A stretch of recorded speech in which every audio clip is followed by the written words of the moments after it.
So you've mentioned how we don't have any sort of blanket statements about foods that might or might not cause flare-ups, and that is it safe to say that there may be food influences, but it might be very individual, or is that not even an accurate statement? Well, the foods that I mentioned, the milk, the egg, the wheat, the soy, the peanut, are the ones that our guidelines say in the child less than age 5, if you cannot manage with topical medications, then consider doing allergy testing to determine if there is first sensitization. Then you have to do the challenge of an elimination diet and then a provocation. So you take it out of the diet for 3 or 4 weeks and then you add it back. Being careful to eliminate on a long-term basis only those that you've been able to establish play a role.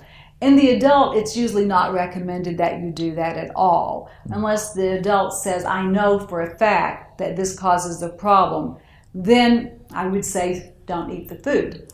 But we don't go testing in the adult for that. Interesting. You've talked a bit about how there's a genetic component, and then there's this breakdown of the skin barrier and kind of this vicious cycle where things get worse.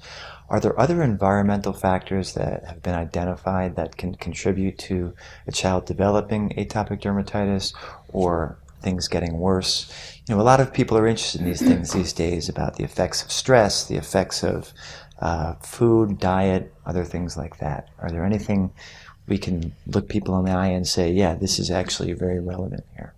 Well, the element of stress and food we consider triggers.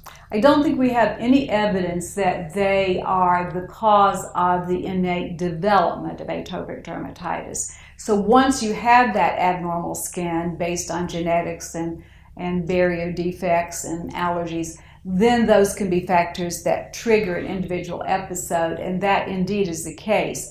But I don't think it causes it to develop. So in other words, if I'm hearing correctly, a trigger is something that might bring on a flare-up, but Correct. The underlying disease process is still there, and it just flares up in response to the trigger.